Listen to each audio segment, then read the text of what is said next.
Hello বন্ধুরা, আজকে share করছি আপনাদের সাথে বিরিয়ানি রেসিপি। দেখতেই পাচ্ছেন রান্নাঘরে চলে এসেছি। ভাত অলরেডি করে নিয়েছি, আলুটা একটু সেদ্ধ করে ভেজে নিয়েছি, পেঁয়াজটাকে বেরেস্তা করে দিয়েছি। এরপরে মাংসটা একটু ভালো করে কষে নেব, চিকেন মাটন না চিকেন। তারপরে আস্তে আস্তে বিরিয়ানিটাকে ভালো করে সাজিয়ে নেব। প্রথমে দিলাম একটু আলু, সেদ্ধ আলু, তারপরে দিলাম মাংস, তারপরে দিলাম রাইস,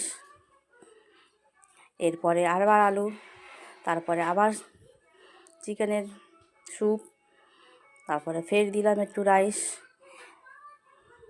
এরকমভাবে অল্প অল্প করে সাজিয়ে নেব। এবার দিলাম একটু বিরিয়ানি মশলা, এবার দিলাম বেরেস্তা করা পেঁয়াজ, তারপরে দিলাম একটু সেন্ট বিরিয়ানি মশলা, ফের দিলাম আলু যেটা বেঁচে ছিল সেই চিকেন, তারপরে আর একটু গ্রেভি দিয়ে ভালো করে সাজিয়ে নেব। সাজানোর পর আবার তারপরে দিলাম একটু আরও রাইস, এরপরে ফের দেবো একটু মশলা, রাইস দিয়ে ভালো করে আর একটু ফের চিকেন দেবো, চিকেনের ঝোল দেবো, তারপরে ফের দেবো আলু, ফের রাইস দেবো, রাইস দিয়ে ভালো করে সাজিয়ে নেব।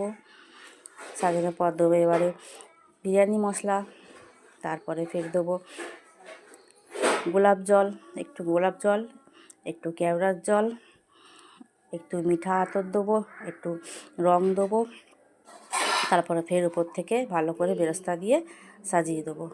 দেখতেই পাচ্ছেন আমাদের বিরিয়ানি রেডি হয়ে গেছে।